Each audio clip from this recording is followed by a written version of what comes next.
ہادیو رہنما ہمارے علماء، ہو کبھی درپیش جو کوئی مسئلہ، پوچھ لیں حاضر ہو ہم ان کی بارگاہ۔ الحمد للہ رب العالمین والصلاة والسلام علی خاتم النبیین اما بعد فاعوذ باللہ من الشیطان الرجیم بسم اللہ الرحمن الرحیم والصلاة والسلام علیک یا رسول اللہ وعلی آلک واصحابک یا حبیب اللہ والصلاة والسلام علیک یا نبی اللہ وعلی آلک واصحابک یا نور اللہ۔ مدنی چینل کے ناظرین، پروگرام دارالافتاء اہل سنت میں آپ کو خوش آمدید کہتے ہیں۔ اللہ رب العالمین ہم سب کے نمازوں کو، روزوں کو اور قرآن پاک کی تلاوت، خیرات، صدقات، عطیات، جو کچھ بھی نیک اعمال بطور خاص رمضان شریف میں ادا کیے جا رہے ہیں، اللہ پاک سب کے ان اعمال کو قبول فرمائے، اخلاص کی دولت بھی عطا فرمائے۔ ہمارے پیارے نبی صلی اللہ علیہ وآلہ وسلم کا فرمان عظمت علی شان ہے، ان اول الناس بی یوم القیامہ اکثرہم علیہ صلاۃ، قیامت کے دن میرے سب سے زیادہ قریب وہ ہوگا جو مجھ پر کثرت سے درود پڑھتا ہوگا۔ صلو علی الحبیب صلی اللہ تعالی علی محمد صلی اللہ علیہ وآلہ وسلم، صلاۃ و سلام علیک یا سیدی یا رسول اللہ وعلی آلک و اصحابک یا سیدی یا حبیب اللہ۔ ناظرین کرام، اس پروگرام میں کئی ایسے شرعی مسائل جو ہمیں درپیش بھی ہوتے ہیں، اور دینی شرعی مسائل ویسے ہی سیکھتے رہنا چاہیے۔ انشاءاللہ علم دین سیکھنے کی بھی فضیلت حاصل ہوتی ہے، اور سوال جواب کے سیشن جہاں کہیں بھی ہوتے ہیں تو وہاں بطور خاص ایسی چیزیں کہ جو درپیش بھی ہوتی ہیں، ہمیں اس طرح کے سیشن اور اس طرح کے پروگرام میں شرکت کرتے رہنا چاہیے۔ علم دین میں بھی اضافہ ہوگا اور انشاءاللہ ثواب بھی ملے گا۔ ہم سوال جواب کی صورت میں کئی طرح کے مختلف جوابات آپ کو پیش کریں گے، اور آج کے ہمارے مہمان ہیں مفتی محمد سعید رضا طاہری صاحب، ان کو بھی خوش آمدید کہتے ہیں۔ کیسے ہیں مفتی صاحب؟ الحمدللہ ٹھیک ہے، ماشاءاللہ۔ رمضان شریف میں اوورال دیکھا جائے تو لوگ زکوٰۃ کی طرف تو ایک رجحان رہتا ہے، یعنی مالی عبادت بھی کر رہے ہوتے ہیں، بدنی تو ہے ہی، روزے والی بدنی عبادت ہے، اور پھر کچھ عرصہ گزرتا ہے تو اعتکاف کی طرف بھی ذہن جاتا ہے کہ اب اعتکاف کرنا ہے۔ تو اعتکاف کرنے کے حوالے سے جو بیسک ہیں، اس میں کیا کوئی عمر کی شرط ہے؟ اور مردوں کے اعتکاف، بچوں کے اعتکاف کے حوالے سے تو کوئی عمر کے تقاضے ہیں یا دیگر کچھ اور شرائط ہیں؟ کیا فرماتے ہیں؟ بسم اللہ الرحمن الرحیم۔ یہ رمضان شریف کا جو اعتکاف ہے جو آخری عشرے کا ہوتا ہے، یہ بھی سنت موقدہ علی الکفایہ ہے۔ مرد حضرات کے لیے تو یہ ضروری ہے کہ وہ مساجد میں ہی اعتکاف کریں گے، وہ گھر میں کر نہیں سکتے۔ البتہ خواتین جو ہیں وہ گھر کے اندر جو ان کی مسجد بیت ہے یا خاص مسجد بیت کی نیت سے جو جگہ متعین کریں، اس میں وہ اعتکاف کر سکتی۔ اس میں عمر کی قید نہیں ہے، البتہ ایسا ہے کہ جیسے مساجد میں چھوٹے چھوٹے بچے جو مسجد کے آداب وغیرہ نہیں جانتے یا شور و غل کریں گے تو ان کی ممانعت ہوگی۔ ویسے بھی اتنے چھوٹے بچوں کو وہ اس طرح لانے کی ممانعت ہے، اور اتنے چھوٹے بچوں کو اعتکاف کروایا بھی نہیں جاتا۔ البتہ ایسے ہوں، بالغ ہونا شرط اس میں نہیں ہے، نابالغ بھی اعتکاف کر سکتا ہے جبکہ وہ تمام معاملات کو سمجھتا ہو، نماز پڑھنا صحیح طرح جانتا ہو، مسجد کے آداب کو بجا لائے۔ اور اسی طرح چاہے عورتوں کا بھی یہی معاملہ ہے، گھر کے اندر جو بچیاں ہوتی ہیں وہ بھی اپنے گھر کے مسجد بیت میں اعتکاف کر سکتی ہیں، اگرچہ وہ بالغ شرعی طور پہ نہ ہوئی ہوں، لیکن نماز وغیرہ پڑھنا جانتی ہیں، روزہ رکھتی ہیں، سب کچھ ہے، کیونکہ یہ اعتکاف جو ہے اس میں روزہ شرط ہے۔ رمضان کے جو آخری عشرے کا اعتکاف ہے، روزہ اگر کسی وجہ سے ٹوٹ گیا یا روزہ کسی نے نہیں رکھا تو ظاہر ہے اس کا اعتکاف بھی نہیں ہوگا۔ تو لہذا مرد حضرات مساجد میں اعتکاف کریں گے، خواتین جو ہیں، بچیاں جو ہیں، وہ اپنے گھر میں مسجد بیت میں یہ اعتکاف کریں۔ ٹھیک ہے، مساجد کے اندر یہ ہے کہ سمجھدار ہی بچہ نہیں، نابالغ بھی ہو لیکن ہو ایسا کہ سمجھدار ہو، مسجد کے تقدس، اور دوسرا یہ کہ عبادات کے اعتبار سے بھی والدین کو یہ ضرور گزارش کریں گے کہ بعض اوقات بچے مل کے آپس میں دوست مل کے بیٹھ رہے ہوتے ہیں، تو اب جو بچے جن کی صحبتوں سے ہم ویسے ہی اپنے بچوں کو بچاتے ہیں کہ رات کے ٹائم یا کسی ٹائم بھی ہمارے بچے ان کے ساتھ زیادہ گھلے ملے نہیں، ان کے ساتھ زیادہ وہ نہ رہیں، تو ان بچوں کو ساتھ سب مل کے جب مسجد میں بیٹھیں گے تو 10 دن ایک ساتھ بیٹھیں گے، جب 10 دن ایک ساتھ بیٹھیں گے تو بعض اوقات تو وہ مسجد کے اندر لڑائی جھگڑے اور پتہ نہیں کیا کیا معاملات جو ہے وہ جو مسجد کے بالکل آداب احترام کے برخلاف ہوتی ہیں چیزیں، تو اس پر کیا کہیں گے آپ؟ دیکھیں صحیح فرما رہے ہیں آپ، اور اسی وجہ سے بعض مساجد میں یہ ایک عمر کی قید لگا دی جاتی ہے، وہ 18 سال 20 سال لکھ دیتے ہیں، وہ وجہ یہی ہوتی ہے کہ زیادہ چھوٹی عمر کے ہوتے ہیں اور نوجوان لڑکے اور پھر آپس میں گیدرنگ کے ساتھ بیٹھ رہے ہوتے ہیں، پھر جو مسجد میں شور و گل ہوتا ہے اور عبادت کے موقع پر بھی ان کی باتوں کرنے کی آوازیں آ رہی ہوتی ہیں اور دیگر معاملات میں پریشانی رہتی ہے، اس وجہ سے جو ہے وہ بعض مساجد والے یہ قید لگا دیتے ہیں۔ لہذا اس لیے میں نے کہا تھا کہ جو سمجھدار ہو، اگرچہ وہ بالغ نہیں بھی ہوا لیکن ہے سمجھدار، مسجد کے آداب کو بجا لائے گا تو وہ اعتکاف میں بیٹھ سکتا ہے۔ لیکن اگر انہی وجوہات کی وجہ سے کوئی مسجد والے اس لیے نہیں بٹھاتے کہ مسجد کا تقدس جو ہے وہ پامال نہ ہو، تو اس صورت میں شرعی طور پہ اجازت ہوگی۔ اور بعد میں پریکٹس بھی ہوتی ہے، بعد کی تو پریکٹس میں ہے نا، پچھلے 3-4 سال دیکھ رہے ہیں کہ ہر سال، کیونکہ نماز میں سب معاملات کلیئر ہوتے ہیں، نماز کے بعد جب چلے گئے اب سارے نمازی بھی یا کمیٹی والے بھی کتنی دیر مسجد میں بیٹھے رہیں گے، وہ جب سب چلے جاتے ہیں تو پھر اللہ کو اللہ شروع کر دیتے ہیں، پھر اس میں بالکل اس طرح کی پابندی ہونی چاہیے، اس طرح کی شرائط رکھنی چاہیے کہ جس سے مسجد کے آداب یہ سب جو ہے بجا لائیں، مسجد کا تقدس جو ہے اس کا پامال نہ ہو۔ اسی طرح بڑی عمر، بعض جگہ ایسا ہوتا ہے کہ بہت زیادہ بڑی عمر بیچارے جو بیمار ہوتے ہیں، ضعیف ہوتے ہیں، ان کو بٹھا دیتے ہیں، ان کے لیے آزمائش ہو جاتی ہے، تو اس وجہ سے اگر ان کو نہیں بٹھایا جا رہا کہ ان کے لیے آزمائش نہ ہو یا ان کے ساتھ کوئی زیادہ پرابلم نہ ہو، تو اس میں بھی شرعی طور پہ حرج نہیں، کیونکہ ایسا نہیں ہے کہ کسی ایک مسجد میں ان کے لیے منع ہو گیا تو دوسری مسجد میں اجازت نہیں ہوگی۔ تو بہتر یہ ہے کہ ایسے حضرات اگر بیٹھتے ہیں تو بالکل گھر کے قریبی جو مسجد ہے نا اس میں بیٹھیں، تاکہ گھر والوں کا آنا جانا رہے، خیر خیریت رہے، کبھی دوائی کی کسی چیز کی ضرورت ہو وہ مہیا کرتے رہیں۔ گھر کے قریب مسجد میں ایسے حضرات کو جو بیچارے ضعیف ہیں، بیمار ہوتے ہیں اور ان کے لیے زیادہ دور بیٹھنا بھی دشوار ہوتا ہے، گھر والوں کا ایک ایٹ اے ٹائم پہنچنا یہ بھی دشوار ہوتا ہے، تو گھر کی قریبی مساجد میں اس طرح وہ بیٹھ سکتے۔ اب اس میں تو جو آپ نے کہا کہ بیماروں کے حوالے سے جو آپ نے کہا کہ بعد اوقات ایسا ہوتا ہے گھر والے ہی ایسے بیمار کو لا کے مسجد میں کہ آپ اعتکاف کر لو، ایک ویسے ہی ضعیف آدمی، اوپر سے کھانسی ہے، طرح طرح کے امراض ہیں، تو گھر والے اس کا ذہن بنا رہے ہیں کہ آپ اعتکاف کر لو، آپ اعتکاف کرو، تو گھر میں کوئی نوجوان نہیں ہے اس کو اعتکاف کرائیں، یہ بالکل ایسے ہی دادا کو بٹھا رہے ہیں تو دادا کے بیٹے کو بٹھائیں، یعنی اپنے والد صاحب کو بٹھا دے اعتکاف میں، خود نوجوان ہیں، خود آپ عبادت، کیونکہ اعتکاف کا مقصد تو عبادت ہی کرنا ہے نا، ظاہر اس میں شب قدر ہے، لیلۃ القدر کو تلاش کرنا ہے، تو مطلب عبادت ہی ہے، کم از کم نمازیں، تراویح، یہ ساری چیزیں عبادات کے اندر، تو اس میں ضرور خیال کیا جائے۔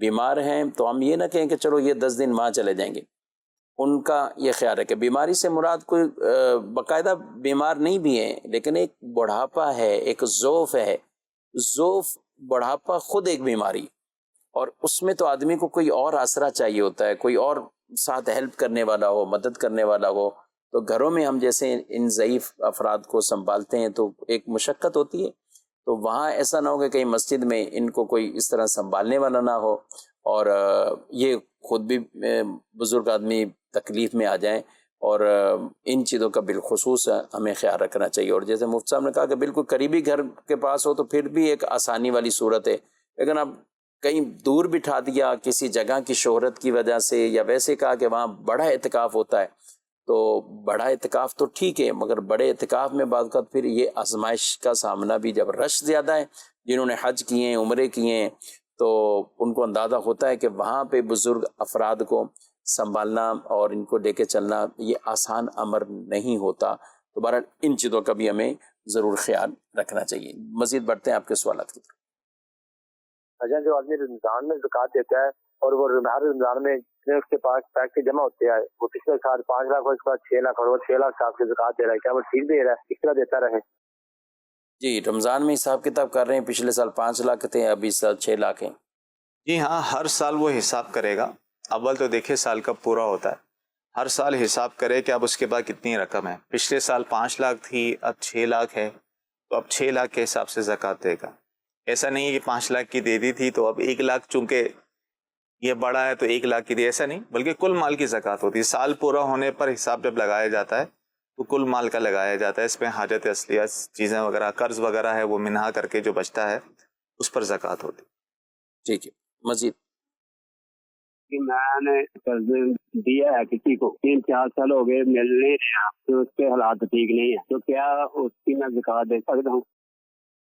جی، قرضہ انہوں نے دیا ہوا ہے، یہ پوچھ رہے ہیں کہ کیا میں اس کی زکوٰۃ دے سکتا ہوں. پہلے تو یہ بتا دیں کہ جس نے قرضہ لیا ہے زکوٰۃ اس پر ہے یا قرضہ جس نے دیا ہے زکوٰۃ اس پر ہے؟ آپ نے اگر کسی کو قرضہ دیا ہے تو اس کی زکوٰۃ آپ پر ہی ہوگی، اس کو دیا ہے اس پر نہیں ہوگی. وہ تو ظاہر ہے قرض کو مائنس کرے گا. آپ نے جس کا جب آپ سال کا حساب کرتے ہیں، اپنے مال کا حساب کرتے ہیں، تو ان قرضوں کو بھی شامل کرنا چاہیے جو آپ نے لوگوں کو دیا ہوا ہے، تو اس کی زکوٰۃ جو ہے وہ آپ پر لازم ہوگی. اب یہ ہے کہ بعض لوگ کیا کرتے ہیں کہ جس پر قرض ہوتا ہے اس کو سمجھتے ہیں کہ میں اپنا قرض معاف کر دوں تو میری زکوٰۃ ادا ہو جائے گی. تو اس طرح قرض معاف کرنے سے زکوٰۃ ادا نہیں ہوگی.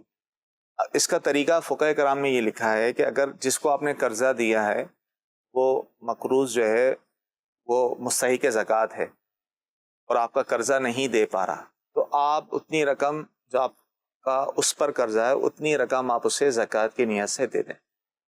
آپ نے دے دی، آپ کی زکوٰۃ ادا ہو گئی، وہ اس پر قبضہ کر لے گا. پھر آپ اس سے تقاضا کریں کہ آپ پر جو میرا قرضہ ہے آپ مجھے واپسی کر دیں. اس طرح وہ قرضہ آپ کو لوٹا دے گا. تو اس طرح آپ کی زکوٰۃ بھی ہو جائے گی، اس طرح قرض کی وصولی بھی ہو جائے گی. یہی طریقہ فقہ کرام نے لکھا ہے. اس طرح تو ہو درست ہے، لیکن قرض دار کو قرضہ معاف کر دینے سے جو ہے وہ زکوٰۃ ادا نہیں ہوتی. قرض دار کو قرضہ معاف کرنے سے نہیں ہو، یعنی اس کو پھر مالک بنا دیا جائے، پھر وہ اس کا قرضہ واپسی کرے. جی جی. اچھا چلیں، یہ تو جو معاف نہیں کر رہا یا ویسے ہی جس کے، تو اب وہ قرضے کی زکوٰۃ کون دے گا؟ وہ قرضہ دینے والا ہی دے گا نا، یعنی یہی دے گا. یہ زکوٰۃ تو ہر سال جو مالک ہے اس پیسے کا ہر سال اس پر واجب ہوتی رہے گی. ٹھیک ہے. البتہ شریعت نے یہ آسانی دی ہے کہ وہ جب اس کو قرضہ ملے جب وہ ادا کر لے. صحیح. لیکن اس میں پھر یہ ہوگا کہ مثال کے طور پہ وہ 10 سال کے بعد قرضہ لوٹاتا ہے تو پچھلے سارے 10 سالوں کی زکوٰۃ کا حساب کرنا ہوگا. اللہ، اس لیے بہتر یہی ہے کہ سال بہ سال اس کی بھی زکوٰۃ نکالتا ہے. ابھی صحیح نکالے ہیں. لیکن لوگ جب یہ کہہ رہے ہیں کہ 4 سال ہو گئے 5 سال ہو گئے نہیں ملے، تو پتہ یہاں شریعت نے آپشن دیا نا آپ کو، تو انتظار کر لیں. لیکن جب وہ دے گا پھر تو پچھلے تمام سالوں کی دینی پڑے گی. دینی پڑے گی. تو یہ زکوٰۃ کا جو پیسہ اوپر گیا ہے یہ اس سے لے سکتے ہیں کہ تیری وجہ سے میرا پیسہ میرے استعمال میں تو آیا ہی نہیں ہے اور پیسہ تمہارے پاس جمع رہا ہے، تو زکوٰۃ کا پیسہ تم اوپر دو. نہیں، یہ نہیں، تو پھر جائز نہیں ہوگا، کیونکہ قرض ہے نا، یہ جتنا قرض لیا ہے اتنا ہی وصول کر سکتا ہے، اس سے زیادہ وصول کرنا جائز نہیں. یہ تو قرضے کے اوپر نفع حاصل کر رہا ہے. اور یہ شروع میں بھی نہیں. کچھ لوگ ایسے ہوتے ہیں، ہوشیار ہوتے ہیں کہ ابھی ہم آپ کو دے رہے ہیں لیکن اس کی زکوٰتیں آپ نے دینی ہے، ہم آپ سے نفع نہیں لے رہے لیکن زکوٰۃ آپ نے دینی. تو آپ تو مشروط نفع لے رہے ہیں، سود ہو جائے گا. یہ زکوٰۃ اس طرح وہ نہیں دے گا، زکوٰۃ آپ نے دی. اچھا، جب ہم یہ باتیں کرتے ہیں تو پھر لوگ بولتے ہیں کہ یہ کیا، ہمیں کیا فائدہ ہوا، ہم نے قرضہ کیوں دیا ہے؟ تو قرضے کا ثواب تو ملے گا نہیں. بالکل. لیکن دوسری طرف دیکھیں نا، آپ نے کوئی ایسی چیز قرض دی ہے، مثال کے طور پہ کسی کو آپ نے سونا قرض دیا تھا، سونا قرض دیا تھا، اب وہ سونا ہی آپ کو واپسی کر رہا ہے. تو جب آپ کو واپسی کر رہا ہے تو اس کی قیمت بڑھ رہی ہے.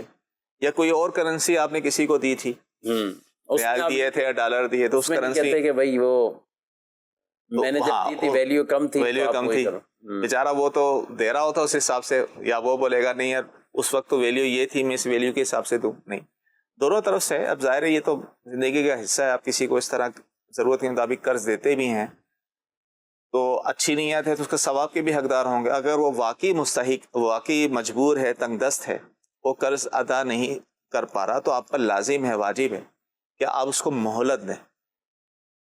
اور اگر واقعی اس کے پاس ہے، وہ جان بوجھ کے ٹال مٹول کر رہا ہے، تو اس صورت میں وہ گناہگار ہوگا. سوال ہے کہ تراویح کی نماز ادا کر لی خاتون کی طرف سے، وتر نہیں پڑے تھے، کہ اب ان کو خاص پیریڈ شروع ہو جائیں تو کیا اب وتر کی قضا ہوگی اس پر یا کیا ہوگا؟ نہیں، اب اس پر اس کی قضا لازم نہیں. عورتوں پر مخصوص ایام میں نمازیں یہ ان کی قضا؟ نمازوں مخصوص ایام میں جو نمازیں آتی ہیں ان نمازوں کی قضا نہیں ہے، وہ معاف ہیں. البتہ روزوں کی قضا ہوگی، یعنی مخصوص ایام کی وجہ سے روزے نہیں رکھ پائیں تو ان روزوں کی قضا بعد میں رکھنی ہوگی. ٹھیک ہے. روزہ یعنی روزے کی حالت میں یہ کیفیت ہو جائے تو روزہ ٹوٹ گیا، روزہ ٹوٹ جائے گا. روزہ ٹوٹ گیا اس کو بعد، اور اس کے بعد کھانا پینا کھانا چاہیں تو یہ کھا سکتی ہیں، اس کی ممانعت نہیں، لیکن بہتر ہے کہ چھپ کر کھائیں، یہ زیادہ بہتر. اچھا، اس میں ایک وہ مسئلہ اور جو کتابوں میں بڑا لکھا، جس کی طرف عام طور پہ شاید بہنوں کی، خواتین کی بھی توجہ نہ جاتی ہو، کہ جس دن روزہ ٹوٹا اس دن تو روزہ ٹوٹ گیا اور وہ ناپاکی کی حالت ہو گئی، اور اب کھانا پینا چاہیں تو وہ کھا سکتی ہیں، بہتر ہے چھپ کر کھائیں. لیکن اب کچھ ایسا دن آیا کہ وہ پاک ہو گئی، ہو پاک گئی. اب پاک ہونے کے بعد جو بقیہ دن ہیں ان کو وہ روزے داروں کی طرح گزارنا یہ لازم ہے. بالکل ایسے. یہ جو مسئلہ ہے کہ جس دن وہ پاک ہو گئی، تو اب یہ جب بھی بیان کیا جاتا ہے تو کچھ خواتین کو کہ ہمیں زندگی بھر کبھی ایسا سنا نہیں ہے، تو یہ نہ سننا تو عذر نہیں ہے. آپ دارالتعلیم سنت کے پروگرام میں تو کئی مرتبہ ہم نے یہ مسئلہ بیان کیا ہے کہ جس دن کوئی پاکی کی حالت میں آ جائے، بہنوں کی بات کریں خواتین، تو اب اس کو بقیہ دن روزے داروں کی طرح گزارنا یہ واجب ہوتا ہے. اچھا، کسی کا غلطی سے روزہ ٹوٹ جائے، کسی وجہ سے بھی روزہ ٹوٹ گیا، اب روزہ ٹوٹ گیا تو اس کا مطلب یہ نہیں ہے کہ روزہ ٹوٹ گیا تو اب آپ کے لیے کھانا پینا بس کھاتے جائیں پیتے جائیں، نہیں، روزے داروں کی طرح رہنا واجب، اس میں بھی خیال رکھنا ہے. تو کئی ایسے مسائل ہیں کہ جن میں بظاہر بھلے روزہ نہیں ہے لیکن روزے داروں کی تشبہ، مشابہت اختیار کرنا، اس کا ہمیں شریعت مطہرہ کا وہ باقاعدہ حکم ہے. روزہ توڑنے کی بات آئی ہے اور روزہ ٹوٹ جانے میں، تو روزہ ٹوٹ گیا کسی وجہ سے بھی، اب یہ تو ایک شرعی عذر ہے کہ روزہ ٹوٹ گیا. غلطی سے بھی کسی سے روزہ ٹوٹ جاتا ہے، کلی کرتے ہوئے پانی چلا گیا، کچھ اور ایسا عمل ہو گیا کہ روزہ ٹوٹ گیا، توڑا نہیں. توڑنے میں تو پھر ظاہر ہے قصدن جان بوجھ کر بلا عذر شرعی جو روزہ توڑے گا، کفارے کی شرائط ہوں گی تو کفارہ بھی لازم ہے. جو ٹوٹ جانے پر ہے تو اس پہ کیا فقط قضا کا ہی حکم ہے کیا ہوں؟ جی ہاں، اگر روزہ جو ہے قصدن نہیں توڑا، اس طرح غلطی ہو گئی، جیسے کہ آپ کلی کرتے ہوئے غلطی سے پانی، یعنی اس کا روزہ دار ہونا یاد تھا اور غلطی سے پانی جو ہے اندر چلا گیا، تو ایسی صورت میں روزہ ٹوٹ جائے گا. لیکن اس صورت میں صرف قضا ہوگی، کفارہ لازم نہیں ہوگا. قضا ہوگی، کفارہ.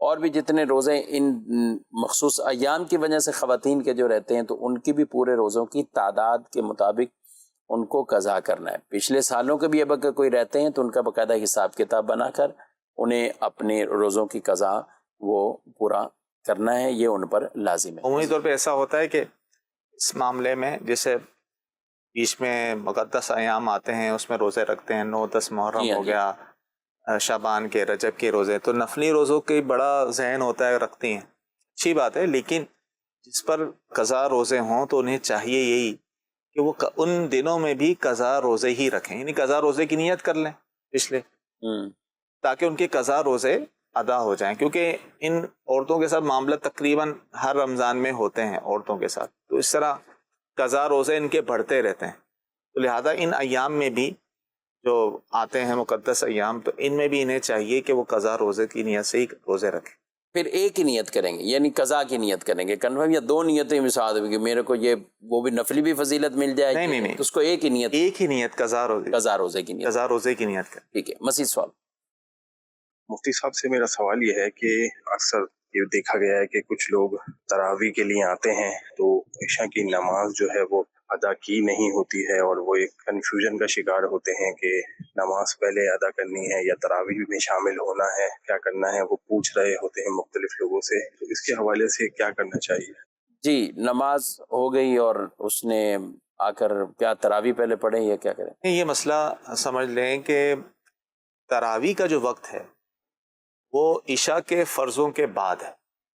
اچھا، کسی نے عشاء کے فرض نہیں پڑھے، 20 رکعتیں بھی پڑھ لے، اس کی تراویح نہیں ہوگی، وہ نفل ہو جائیں گے، سارے نفل ہو جائیں گے. تو لہذا کسی کی جماعت رہ گئی ہے، مسجد میں آیا، اگرچہ تراویح امام صاحب نے شروع کر دی ہے وہ ایک سائڈ پہ اپنی پہلے فرض نماز پڑھ لے، وضو کر کے 4 فرض پڑھ لے، 2 سنت ادا کر لے، پھر امام کے ساتھ تراویح میں شامل ہو جائے۔ اگر کسی نے ایسا نہیں کیا، ڈاری کی تراویح یہ سوچ کے یار پہلے تراویح پڑھ لیتا ہوں بعد میں پڑھ لوں گا، تو اس طرح اس کی تراویح نہیں ہوگی، اسے بعد میں پھر ادا کرنی ہوگی فرضوں کے بعد۔ اچھا، تو لہٰذا پہلے فرض ادا کرنے ہیں، اس کے بعد جو ہے وہ تراویح پڑھنی ہے۔ پہلے فرائض ادا کریں، یعنی تراویح کا وقت فقط عشاء کا وقت شروع ہونا نہیں ہے، عشاء کے عشاء کی فرض، نماز پڑھ لینا، ہاں، فرض پڑھ کے لینا، بعد۔ فرض پڑھ لینا۔ تو جب بھی ایسا ہو تو پہلے فرض پڑھ لیں، بھلے آپ کے 2-4 رکعتیں اور بالفرض تراویح چھوٹ جاتی ہیں، 2 ہی چھوٹیں گی عام طور پہ مسجد میں، تو آپ اپنی 4 رکعتیں فرض ادا کر لیں گے اور پھر آپ سنت تراویح میں شامل ہو جائیں۔ پھر جب فارغ ہو تو پھر اس کے بعد بقیہ رکعتیں بھی پڑھ کر، جو سنت موقدہ رہتی ہیں وہ بھی پڑھ کر، اور وطر پڑھ لیں۔ عشاء کے 4 فرض پڑھ کے 2 سنت بھی پڑھ لے، پھر تراویح میں شامل ہو جائے۔ پھر امام صاحب کی تراویح ختم ہو گئی تو اس کی کچھ رہ گئی تھیں، تو اب وہ اپنی پڑھ لے، تراویح پڑھ لیں۔ تراویح پڑھ لے، پھر اس کے بعد وطر پڑھ لے۔ لیکن اگر پہلے وہ وطر پڑھتا ہے اور بعد میں بھی بقیہ جو تراویح کی رکعتیں چھوٹ گئی تھیں وہ ادا کرتا ہے تو یہ بھی جائز ہے۔ یہ بھی جائز ہے، اس میں مطلب یہ نہیں کہہ سکتے کہ بیچ میں وطر پڑھ لی ہیں اور پھر اس میں وطر میں گنجائش ہے کہ وطر تراویحوں سے پہلے بھی ہو سکتا ہے، بعد میں بھی ہو سکتی، ٹھیک، لیکن تراویح فرضوں سے پہلے نہیں ہو سکتی، تراویح فرضوں کے بعد۔ تراویح فرضوں سے پہلے۔ ایسے میں اس پہ سوال ہے کہ جو رقم قربانی کے جانور کے لیے رکھی گئی ہے اس پر بھی زکوٰۃ ہوگی؟ جی ہاں، زکوٰۃ نکالنے کا ٹائم آ گیا تو اس پر بھی زکوٰۃ ہو۔ بعض رقمیں ایسی ہوتی ہیں کہ جن کو لوگ کوئی اپنی اہم ضروریات کے لیے، اب شوال میں شادی ہے، ذوالقعدہ میں شادی ہے، سال ان کا رمضان میں پورا ہو رہا ہے، تو ایک بیسک یعنی ضرورت کے لیے کہ یہ خرچ ہونی ہی ہونی ہے، تو اس میں کیا کہیں؟ دیکھیں، اسی طرح لوگ گھر بنانے کے لیے پیسے جمع کر رہے ہوتے ہیں، جی، جب کسی کا اپنا ذاتی گھر نہیں ہوتا اس کے لیے پیسے جمع کر رہے ہوتے ہیں، یہ بھی ایک ضرورت ہے۔ ہاں، وہ کہتے ہیں کہ جتنے پیسے ہیں اس سے گھر آئے گا نہیں، گھر آئے گا نہیں، اب مزید جمع کرتے ہیں، مزید جمع کرتے رہیں۔ لہذا ان پیسوں پہ بھی زکوٰۃ ہوگی جو آپ نے اپنی مستقبل کی ضرورت کے لیے رکھے ہیں۔ فی الحال آپ کی ضرورت نہیں ہے، مستقبل میں آپ کو پیش آئے گی، شادی بیاہ میں، یا آپ نے گھر خریدنا ہے، تو اس کے لیے آپ نے رقم جمع کی ہوئی ہے، تو اب آپ زکوٰۃ نکالنے کا جب وقت آئے گا تو ان رقموں میں جو زکوٰۃ بنتی ہے، ان رقموں کی زکوٰۃ تو وہ بھی ادا کرنی پڑے گی، وہ بھی کرنی پڑے گی۔ اور یہ انہوں نے قربانی کا سوال اس لیے کیا کہ شاید یہ تو عبادت کا ایک ثواب کا کام ہے۔ اچھا، اسی کے ساتھ ہم ملائیں تو بعض اوقات لوگ حج کے لیے یا کسی اور چیز کے لیے جو عبادت والے کام ہے، کسی نے مسجد بنانے کے لیے رقم جمع کر کے رکھی ہوئی ہے کہ میں مسجد بناؤں گا یا کچھ کروں گا، ہے اس کی اپنی ملکیت میں، تو کیا اس پہ ہوتی رہے گی؟ لیکن قربانی میں مزید یہ کر دوں کہ دیکھیں، قربانی کے تو وہ 3 دن ہیں، ان 3 دنوں میں جو غنی ہے اس پر قربانی واجب ہوتی ہے۔ اب انہوں نے قربانی کے لیے، ابھی تو اس پر واجب نہیں ہے قربانی، اب بالفرض قربانی کے دن آنے سے پہلے وہ اس کے بعد رقم ختم ہو گئی، اب قربانی کے دن آئے، ان دنوں میں وہ شریف فقیر ہو گیا، یعنی غنی نہیں رہا، تو اس پر قربانی اب واجب ہی نہیں ہے، تو لہذا اس کے لیے زکوٰۃ کی طرح کوئی سال گزرنا شرط نہیں ہے، تو قربانی کے 3 دنوں میں کسی کے پاس رقم آئے گی تو اس پر زکوٰۃ ہوگی۔ اسی طرح مسجد، آپ نے سوال کی کہ مسجد تعمیر کرنے کے لیے یا اور کوئی نیک کام کے لیے اس نے پیسے جمع کیے ہیں، تو اچھی نیت ہے، اس پر ثواب ملے گا اسے، لیکن جب زکوٰۃ نکالنے کا وقت آئے گا، کیونکہ اس پر لازم نہیں ہے نا کہ مسجد کو تعمیر کرے اور وہ کرے، کوئی ایسی وہ نہیں، تو لہذا اس کی بھی وہ زکوٰۃ نکالے گا جب تک اس کی ملکیت پر ہے، اگر مسجد زکوٰۃ نکالے گا۔ جی، مزید سوال یہ کہ تراویح جو ہے یہ 2 رکعت پڑھ سکتے ہیں کہ 4 بھی پڑھ سکتے ہیں، اور اکیلا بھی پڑھ سکتے ہیں بندہ؟ تراویح جو ہے وہ بہتر یہی 2 رکعت پڑھ کے کریں، 4 رکعت پڑھ کے بھی تراویح ہو سکتی ہے، 2 رکعت کے بعد قضا کیا، 4 رکعت پڑھ کے سلام پھیرتے ہیں تو یہ بھی درست ہے۔ انہوں نے سوال کیا کہ تراویح تنہا پڑھ سکتے ہیں یا نہیں، بہتر تو یہی ہے، کیونکہ تراویح کی جو جماعت ہے یہ سنت موقدہ علی الکفایہ ہے، چند لوگ پڑھ لیں جماعت سے، باقی کسی مجبوری کے تحت یا ویسے بھی تنہا پڑھ رہا ہے تو گناہ گار نہیں ہے، لہٰذا جسے کوئی ایسی مجبوری نہ ہو تو کوشش یہی کرنا چاہیے کہ وہ مسجد میں جا کر جماعت سے تراویح پڑھے۔ لیکن اگر وہ تنہا بھی پڑھتا ہے، کیونکہ تراویح پڑھنا یہ خود سنت موقدہ ہے ہر ایک مرد و عورت پر، تو لہذا اگر وہ جماعت سے نہیں بھی پڑھتا، تنہا پڑھتا ہے، تو وہ تنہا بھی تراویح پڑھ سکتا ہے، اور اس میں جو چاہیں صورتیں جو سے یاد ہیں اس کے ساتھ بھی تراویح ادا کر سکتے، اور زیادہ بہتر ہے کہ دائر جماعت کے ساتھ پڑھتے رہیں گے۔ اور کئی تو بڑے اہتمام کرتے ہیں کہ ہمارا ختم قرآن کا معاملہ نا وہ سوا پارہ چل رہا ہے تو وہ کہتے ہیں اچھا ان کو کہیں جانا بھی ہوتا ہے تو جو ایسے استاد ہوتے ہیں بعض اوقات وہاں معلوم کرتے ہیں کہ وہاں کون سا پارہ چل رہا ہے، اور ویسے عام طور پہ سوا ہی چل رہا ہوتا ہے، روٹین ایک جو ہے اس کے مطابق میں بلکہ ائمہ کو کہوں گا یا وہ حفاظ جو تراویح پڑھاتے ہیں کہ اس طرح کی جو عام مساجد ہوتی ہیں جس میں 27 روزہ تراویح ہو رہی ہوتی ہے تو اسے اسی روٹین سے پڑھا کریں کہ جو ایک سب جگہ رائج ہے، سوا پارہ کتنے دن تک چلنا ہے، پھر اس کے بعد ایک پارہ ہو جاتا ہے، پھر اس کے بعد جو بھی آخر تک پونا پارہ ثلاثہ تک یا آدھا پارہ جس طرح پڑھے، تو یہ ایک روٹین رکھیں تاکہ اگر کوئی دوسرے بھی محلوں سے آپ کے یہاں آتے ہیں کیونکہ لوگ افطار کی دعوت دیتے ہیں کچھ اور اس طرح، تو آنا جانا لوگوں کا رہتا ہے، تو اس میں ان کو کہیں کسی طرح کی ڈسٹربنگ نہ ہو اور ان کا قرآن پاک بھی اسی طرح تکمیل ہو جائے، اور جو ایک ماشاءاللہ اچھی نیت ہوتی ہے اللہ پاک ان کو اجر بھی دے ثواب بھی دے۔ ایسے ہیں مگر کم ہیں جن کو یہ جستجو رہتی ہے کہ ہمارا قرآن کا سلسلہ وہ ختم نہ۔ اچھا سعید صاحب، یہ ذہن بنانے سے مجھے تو یہ لگا کہ کم از کم ان لوگوں کا یہ جو نیت ہے اس میں یہ ہے کہ جہاں یہ پڑھیں گے تو پراپر طریقے سے تراویح پڑھتے ہیں۔ اب ایک تعداد ہے کہ جو تراویح پڑھتے ہیں لیکن ان کا ذہن اگر قرآن پورا ختم کرنے کا نہیں ہوتا، تو کئی ایسے نوجوان ہوتے ہیں پیچھے بیٹھے رہتے ہیں، وہ ادھر ادھر گھوم پھر کے کہ ابھی امام صاحب تو ایک صفحہ پڑھیں گے، ہم تھوڑا سا صحن کا چکر لگا کے آئے تھے، یا پیچھے بیٹھ کر بات کر رہے ہوتے، تو حالانکہ یہ کتنا ایک برا عمل ہے، بلکہ منافقین کی علامت قرآن پاک میں اسے بیان فرمایا گیا، وَإِذَا قَامُوا إِلَى الصَّلَاةِ قَامُوا كُسَالَىٰ، کہ جب وہ نماز کی طرف قیام کی طرف آتے ہیں، نماز کے لیے ہوتے ہیں تو وہ سستی کرتے ہوئے آتے ہیں، نماز کے لیے کھڑے ہوتے ہیں تو سستی کے لیے، تو یہ سستی اور کاہلی اپنے آپ سے بالکل اس حوالے سے بالکل بھی نہیں ہونی چاہیے کہ لوگ آدھے نماز پڑھ رہے ہیں، آپ پیچھے بیٹھے ہیں اور پھر آپ باتیں کر رہے ہیں اور دوسرے لوگوں کی بھی نماز خراب کر رہے ہیں اور ڈسٹربنگ کر رہے ہیں، تو اس طرح کے معاملات مساجد کے اندر نہیں، بلکہ جو ہمارے بھائی اب اعتکاف کی تیاریاں کر رہے ہیں، اعتکاف کی طرف آ رہے ہیں، تو ان کو بھی اپنا یہ ذہن بنانا ہے۔ بعض اوقات باہر سے آنے والے نمازی پوری نماز پڑھ رہے ہیں، پورا قرآن سن رہے ہیں، اعتکاف والے ہیں تو وہ مسجد میں ہی کوئی ادھر ادھر لگے ہوئے ہیں، تو ان کو بھی اس چیز کا خیال کرنا ہے۔ مزید سوال؟ یہ ہے کہ 10 سے 12 سال کی عمر سے لڑکا ہے، اس سے پیچھے نماز پڑھنا جائز ہے؟ دیکھیں، نابالغ کے پیچھے بالغ کی نماز نہیں ہو سکتی۔ جو بچہ ابھی نابالغ ہے، 15 سال اس کی عمر نہیں ہوئی اور بلوغت کے آثار بھی ظاہر نہیں ہوئے، تو ایسے شخص کے پیچھے نابالغ بچہ، یعنی نابالغ کے پیچھے نابالغ بچے تو نماز پڑھ سکتے ہیں، لیکن جو بالغ حضرات ہیں ان کی نماز نہیں ہوگی، لہذا وہ ان کے پیچھے نماز نہ پڑھیں۔ گھر والے بھی نہیں پڑھ سکتے؟ گھر والے بھی نہیں پڑھ سکتے، یعنی ظاہر بات کا یہ سوچ رہے ہیں کہ ہم کون سا مسجد میں امام لگا رہے ہیں یا کہیں اور، گھر پہ بھی آپ نماز پڑھ رہے ہیں تو آپ کو انہیں شرائط۔ جی وہی طور بچے جن کے حافظ ہو جاتے ہیں تو گھر میں تراویح کا اہتمام کرتے ہیں، تو لہذا اگر وہ بچے ابھی بالغ نہیں ہوئے تو پیچھے بالغ بچے ہی کھڑے رہیں گے۔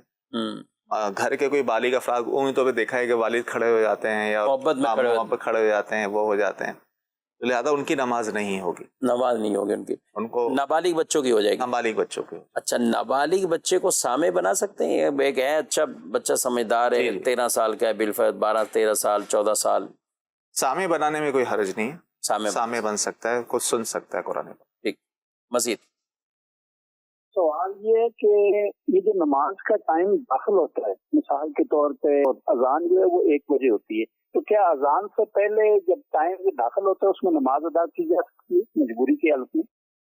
جی، نماز کا وقت شروع ہو چکا ہے لیکن ابھی اذان نہیں ہوئی۔ دیکھیں، نماز کا وقت شروع ہو گیا تو نماز تو پڑھی جا سکتی ہے، یعنی نماز ادا ہو جائے گی، جیسے انہوں نے کہا کسی مجبوری کی حالت میں۔ ویسے بلا ضرورت اس طرح نہیں کرنا ہے، کیونکہ کئی چیزوں کا اس میں آئے گا کہ ایک تو مسجد قریب ہے، مسجد کی جماعت واجب ہے، مرد کے لیے وہ چھوڑنا، یہ بلا عذر یہ چھوڑنا جو ہوگا گناہگار ہوگا۔ تو ویسے اگر واقعی کوئی مجبوری ہے، بعض اوقات ایسا ہو کہ سفر میں جانا ہے اس نے اور اس وجہ سے جو ہے وہ وقت کے اندر، وقت شروع ہوتی ہی وہ نماز ادا کر رہا ہے، تو نماز اس کی ہو جائے گی۔ میں ملیر معین آباد سے بات کر رہا ہوں، میرا نام عاقب ہے، اور میرا ایک یہ سوال ہے، میں ویلڈنگ کا کام کرتا ہوں، محنت کا کام کرتا ہوں، اس میں دھوپ گرمی سب پسینہ ہم لوگوں کا نکلتا ہے، تو کیا میں اس میں روزہ چھوڑ سکتا ہوں؟ ارشاد فرمائیں۔ دیکھیں، ایسی صورت میں روزہ چھوڑنے کی تو اجازت نہیں ہے، اپنے کام میں کمی کریں۔ ایسے مشقت والا کام اگر آپ کر رہے ہیں تو زیادہ وقت تک نہ کریں، جب آپ کو پتہ ہے کہ ہم زیادہ کریں گے تو ہماری روزہ رکھنا دشوار ہوگا. تو اس صورت میں حکم یہ کہ اپنے کام کو کم کر دیں, کام نماز کو روزے کو نہیں کریں, روزہ جو ہے وہ بہر صورت رکھنا ہے.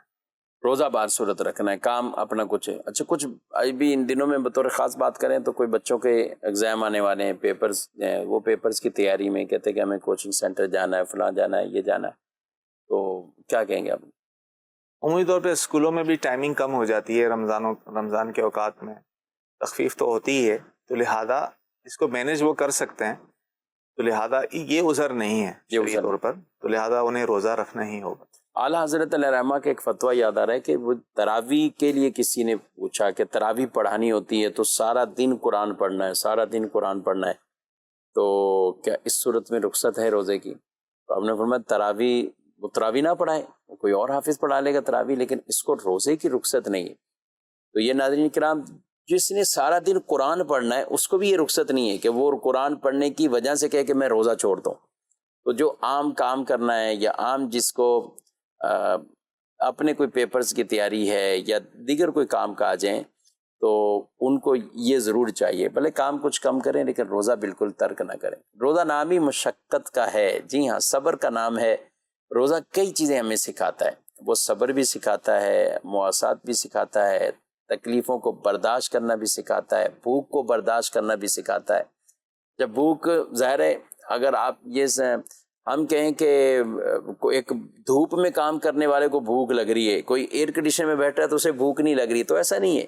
ہر ایک کی طبیعتیں وہ اپنے اس ماحول کے مطابق ہو چکی ہیں. ہو سکتا ہے دھوپ میں کام کرنے والا بعد کا 2-4 گھنٹے لگاتار کرتا رہے اور اس کو کھانے پینے کی کوئی چیز یاد ہی نہ ہو اور وہ کھاتا بھی نہ ہو, لیکن ایک عام ایئر کنڈیشن میں بیٹھا ہوا ہے تو وہ بار بار چیزیں کچھ کھاتا رہتا ہے, یا اس کا ہے چائے پی لی, کبھی کچھ اور پی رہا ہے, کبھی کچھ اور کھا رہا ہے. لیکن روزہ جب رکھا ہے تو یہ دونوں کو یہ فیلنگ آتی ہے. ایسا نہیں کہ اندر بیٹھنے والے کو فیلنگ نہیں آئے گی, آئے گی. اسی فیلنگ پر, اسی پر جو صبر ہے, اور اسی کے لیے اللہ پاک نے جو ہمیں روزے کا یہ حکم دیا ہے, تو روزے تو ہم نے رکھنے ہیں. لہذا اس میں کوئی کسی طرح کا یہ عذر نہ بنایا جائے. ہاں جو شریعت جنہیں معذور قرار دے دے, شریعت جنہیں عذر کہے, تو وہ ایک الگ بات ہے. کوئی اتنا سخت ترین مریض ہو چکا ہے, بیمار ہو چکا ہے, اور یا ایسے بھی افراد کہ جو روزہ رکھنے کی سخت طاقت اپنے بڑھاپے کی وجہ سے ہی نہیں رکھ پاتے, تو ان میں ظاہر رخصتیں موجود ہیں. لیکن فدیے کی جہاں جہاں صورتیں ہیں وہ الگ صورتیں ہیں کہ جہاں فدیہ اس کی طرف سے دیا جا سکتا ہے. ورنہ نارمل جو بیمار بھی اگر روزہ چھوڑتے ہیں, کہ جو شدید قسم کے بیمار میں ہیں, زیر علاج ہیں, اب روزہ نہیں رکھ پا رہے, تو وہ روزے کی قضا کریں گے, بعد میں وہ روزوں کی قضا کریں گے, ان پر قضا لازم آتی ہے. فدیہ صرف شیخ فانی کی طرف سے ہوتا ہے. صحیح سب کیا کہیں گے, شیخ فانی یعنی کون سے فرد کی طرف سے جس کو روزے کی چھوٹ ہو اور ہم فدیہ ادا کر سکیں اس کی طرف سے؟ دیکھیں, اگر جو بڑھاپے کی وجہ سے روزہ نہیں رکھ پا رہا, کمزوری ہے, بڑھاپا ایسی چیز ہے کہ وہ دن بدن بڑھتی رہتی ہے, یعنی کمزوری بڑھتی رہتی ہے. اس صورت میں اگر وہ روزہ نہیں رکھ پا رہا تو اس صورت میں اسے اجازت ہے کہ وہ روزے کے بدلے میں فدیہ ادا کرے. فدیہ مطلب یہ ہوتا ہے کہ ہر روزے کے بدلے میں ایک فطرے کی رقم, اور 30 روزے ہیں تو 30 فطرے کی رقم کی ادائیگی وہ کسی مستحق زکوٰۃ کو یہ دے دے. تو اس کے مطابق آپ انہیں فدیہ ادا کرنا. اچھا, فدیہ کے لیے انتظار کرنا ضروری نہیں کہ آپ آخری تاریخ پہ دیں. آپ جن کے لیے اجازت ہے وہ ابھی دے سکتے ہیں, رمضان کے شروع میں بھی دے سکتے ہیں, 30 ایک ساتھ دے سکتے ہیں. ایک ہی فرد کو دینا چاہیں, ہوں زکوٰۃ کا حقدار مستحق, اس ایک کو ہی دے دیں, تو یوں ان کا فدیہ بھی ادا ہو جائے گا. جی مزید سوال. میرا نام قاضی محمد علی اور میرا تعلق معین آباد عالمگیر سوسائٹی علی مسجد سے ہے. مفتی صاحب سے میرا سوال یہ ہے کہ رمضان المبارک میں حفاظ کرام جو تراویح پڑھاتے ہیں, تو تراویح پڑھانے میں آیت کے اندر اگر کچھ اس طرح سے پڑھا کہ معنی فاسد ہو گئے تو کیا تراویح ہو جائے گی, اور اگر نہیں ہوگی تو کیا تمام جماعت کو تراویح دوبارہ دہرانی ہوگی؟ جی, آیت میں بعض اوقات غلطی ہو جاتی ہے اور انہوں نے کہا معنی ہی فاسد ہو جائے, تو کیا کہیں؟ پہلی بات تو یہ ہے کہ معنی فاسد ہونا, اس کی پہچان یہ تو ہر کوئی کر ہی نہیں سکتا. صحیح, بلکہ یہ پہچان تو ہر عالم کے لیے کرنا دشوار ہو جاتا ہے. تو لہذا معنی فاسد ہو رہے ہیں یا نہیں ہو رہے, اگر واقعی کوئی ایسی شخصیت وہاں ہے, نماز پڑھ رہی ہیں, کوئی عالم ہے, اور جس نے یہ کہا ہو کہ بھائی معنی انہوں نے جو پڑھا ہے جس طریقے سے پڑھا ہے غلط, اس سے معنی فاسد ہو گئے ہیں, اگر نماز میں آیت میں ایسی غلطی کر دی جس کے معنی فاسد ہو گئے، معنی فاسد ہونے کی وجہ سے نماز ٹوٹ جائے گی، یعنی اس کو اگر درست نہیں کیا، اسی نماز پڑھ لی تو نماز نہیں ہوگی، اس نماز کو دوبارہ پڑھنی ہوگی۔ یہ جب ہی ہو سکے گا جب پہلے سے یا بتا دے، یا خود پڑھانے والا عالم ہے وہ بتا دے، یا پیچھے والا کوئی شخص بتا دے۔ اگر کسی کو پتہ نہیں چلا کہ غلطی ایسی تھی یا نہیں تھی، تو ان کے لیے، پیچھے والوں کے لیے تو کوئی حکم نہیں ہوگا، کہ ان کو تو اس چیز کا معلوم ہی نہیں ہے کہ حافظ صاحب جو غلطی کر رہے ہیں وہ کون سی غلطی کر رہے ہیں، اس سے معنی فاسد ہو رہا ہے یا نہیں۔ ان کو تو غلطی کا بھی نہیں پتا ہوگا، وہ غلطی کا سامع کا یہ خاص کو حافظ ہے اسے جی ایسے ہی ہو۔ تو لہذا مسئلہ تو یہی ہے کہ معنی فاسد اگر ہو رہے ہیں، اس کو درست کیے بغیر نماز پڑھ لی تو وہ نماز نہیں ہوگی۔ بلکہ نماز تراویح کے اندر اگر ایسا فساد آ گیا اور ایسی غلطی آ گئی تو وہ جو قرآن پاک ان 2 رکعتوں میں پڑھا ہے وہ بھی دوبارہ پڑھنا ہوگا، وہ بھی دوبارہ پڑھنا ہوگا، تاکہ ختم قرآن کی سنت پر بھی عمل ہو جائے۔ اور یہاں جو سامع ہوتا ہے وہ یہ نہیں کہہ سکتا کہ چلو جانے دو، بعد میں بتا دیں گے، سلام کے بعد بتا دیں گے۔ کئی مرتبہ اس طرح کے معاملات بھی ہوتے ہیں کہ سامع کہتا ہے بعد میں بتا دیں گے کہ یہ آپ نے اس کی جگہ یہ پڑھ لیا۔ اب اس کی جگہ یہ پڑھنے میں بعض کا تو ہوتا ہے کہ الفاظ وہ درست ہی ہوتے ہیں، بھلے الفاظ چینج ہوئے لیکن معنی فاسد نہیں ہوا، معنی اس کے بالکل خراب نہیں ہوئے، تو نماز تو ہو جائے گی۔ لیکن اب یہ ہر ایک کو پہچان نہیں ہے، اس لیے فوراً جو اس سے غلطی ہو تو پہلے کوشش کریں کہ امام صاحب، حافظ صاحب جو بھی ہیں وہ نکال لیں، نہیں ہے تو پھر ان کو لقمہ دے کر اصلاح کر لی جائے۔ یہ نہ کیا جائے کہ یہ بعد میں ہم کریں گے، اور اس کی وجہ سے بعض کا تو ہوتا ہے کہ نمازی فساد کی طرف چلے جاتی ہے۔ تو ان چیزوں کا بھی ہمیں ضرور خیال رکھنا ہے۔ ناظرین کرام، آپ نے پروگرام ملاحظہ کیا ہے، آپ دارالتعلیم سنت سے اپنا رابطہ مضبوط رکھیے۔ اللہ پاک ہم سب کو ہمارے جو دینی شرعی مسائل ہیں وہ علماء سے پوچھ کر درست طریقے سے ان پر عمل پیرا ہونے کی توفیق عطا فرمائے۔ آمین بجاہ النبی الامین صلی اللہ علیہ وآلہ وسلم۔ ہادی و رہنما ہمارے علماء، ہو کبھی درپیش جو کوئی مسئلہ، پوچھ لیں حاضر ہوں ہم ان کی بارگاہ۔